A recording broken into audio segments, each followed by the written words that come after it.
उपवासाला नेहमी तेच पदार्थ खाऊन कंटाळा आलाय का? तर आज आपण नवरात्री, एकादशी, महाशिवरात्री आणि रथसप्तमी उपवासामध्ये उपयोगी येईल अशी बटाटा घातलेली राजगिरा भाकरी रेसिपी पाहणार आहोत. मी राजश्री किचनमध्ये आपले मनपूर्वक स्वागत करत आहे. तुम्ही पाहू शकता आपली भाकरी किती मऊ तयार झालेली आहे आणि ती बराच वेळ अशी मऊ राहते आणि ही भाकरी खाल्ल्यामुळे बराच वेळ भूकही लागत नाही. चला तर रेसिपीला सुरुवात करूया.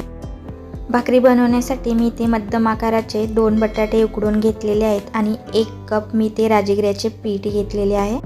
2 ते 3 चमचे मी इथे तूप घेतलेले आहे. 5 ते 6 मिरच्यांचा ठेचा तयार करून घेतलेला आहे आणि चवीपुरतं मीठ घेतलेलं आहे.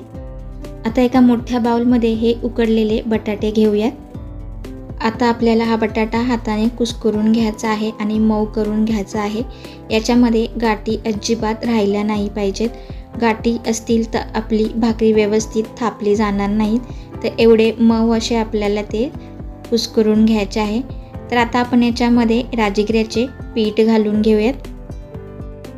तयार केलेला मिरचीचा ठेचा घालून घेऊयात आणि आता आपण याच्यामध्ये चवीनुसार मीठ घालून घेऊयात आणि हे सर्व आपल्याला व्यवस्थित असे मिक्स करून घ्यायचे आहे.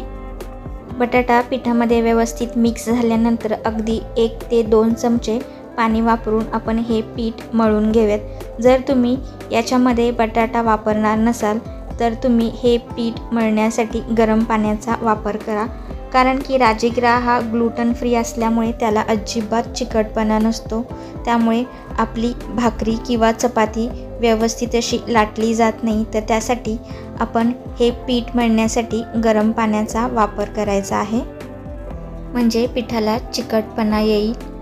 पण मी इथे बटाटा घातल्यामुळे गरम पाणी वापरलेले नाही. तर पीठ आपले मळून तयार आहे. तर आपण हे 5 मिनटं असेच झाकून ठेवूयात.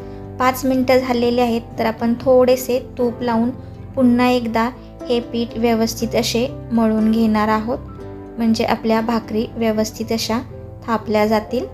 तर याच्यातील पीठ घेऊन आपण याचे समान 4 गोळे तयार करून घेऊयात. तर आपले 4ही गोळे तयार झालेले आहेत आणि मी ते अशा प्रकारे गोल करून घेतलेले आहेत. तर तयार केलेल्या गोळ्यामधून मी 1 गोळा घेतलेला आहे आणि त्याला आपल्याला अशा प्रकारे कोरडं राजगिऱ्याचं पीठ लावून घ्यायचं आहे. पोळपाटावर थोडंसं कोरडं पीठ टाकून आपण ही भाकरी हलक्या हाताने थापून घेऊयात. तर अगदी हलक्या हाताने आपल्याला ही भाकरी तयार करून घ्यायची आहे, कारण बटाटा घातल्यामुळे या भाकरीला चिरा पडू शकतात. तर अगदी हलक्या हाताने आपण ही भाकरी थापून घेणार आहोत. तर भाकरी आपल्याला जास्त जाडही नाही आणि जास्त पातळही तयार करायची नाही.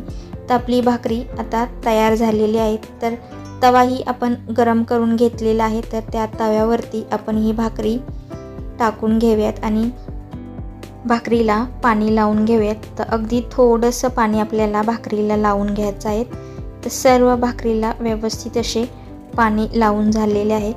तर आपण साधारण 1 ते 2 मिनटं आपण ही भाकरी मध्यम आचेवरती भाजून घेतलेली आहे. तर आता आपली भाकरी एका बाजूनी भाजलेली आहे. तर आपण ती पलटून घेऊयात आणि अजून 1 ते 2 मिनटं आपण ती एका बाजूनी भाजून घेऊयात. तर वरच्या बाजूला आपल्याला तूप लावून घ्यायचं आहे. तर तुम्ही तुपाऐवजी तेलाचाही वापर करू शकता, पण तूप लावल्यामुळे आपली भाकरी चविष्ट तर तयार होतेच, पण ती जास्त वेळ मऊही राहते. त्यामुळे आपण इथे तूप लावून घेतलेले आहेत. तर आता आपली भाकरी एका बाजूनी भाजून झालेली आहे. तर दुसऱ्या बाजूनीही आपल्याला भाकरीला तूप लावून घ्यायचं आहे आणि याही बाजूने आपल्याला 1 ते 2 मिनटं ही भाकरी भाजून घ्यायची आहे. तर अशा प्रकारे आपण दाबून ही भाकरी व्यवस्थित अशी भाजून घेऊयात आणि दुसऱ्या बाजूनेही अशी आपल्याला दाबून ती भाजून घ्यायची आहे. तर आपली भाकरी छान अशी तयार झालेली आहे. तर दोन्ही बाजूनी भाकरी छान अशी भाजली गेलेली आहे. तर तुम्ही पाहू शकता आपली भाकरी किती छान अशी तयार झालेली आहे.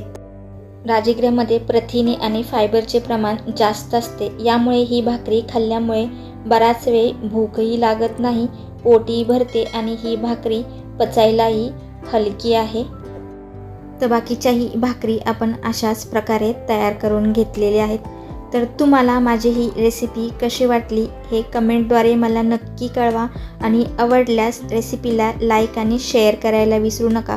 त्याचबरोबर आपल्या चॅनलवर नवीन असाल तर चॅनलला सबस्क्राईब करायला विसरू नका. चला तर भेटूया पुढच्या अशा छान छान रेसिपीमध्ये. धन्यवाद.